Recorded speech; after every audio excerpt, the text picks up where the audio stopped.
कलाकार के लिए पंखा नहीं चाहिए, दिक्कत होता है। उधर हवा खाइए आप, नहीं चाहिए।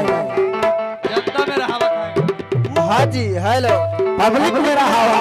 हाँ जी, लिया लागो बाबू, लगाओ।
जीवन भर रही हलचल, पतरी कमरिया जीवन भर रही हलचल, पतरी कमरिया जीवन भर रही हलचल, पतरी कमरिया जीवन भर रही हलचल।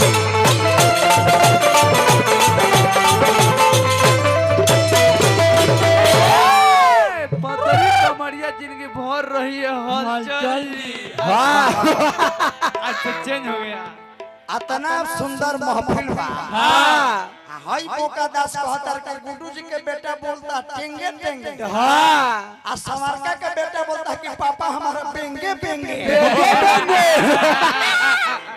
सुना देंगे देंगे। आज तक के नजरी मिला के केहू बात ना कइलो। ना जी पसेना छूटे लगा। नाम सुन के कितने बेस का पसेना छूटेला। हाँ हम सुरेंद्र समरका ही बा। हाँ के कह रहा यार कि रानू मंडल के पापा यही आए हैं।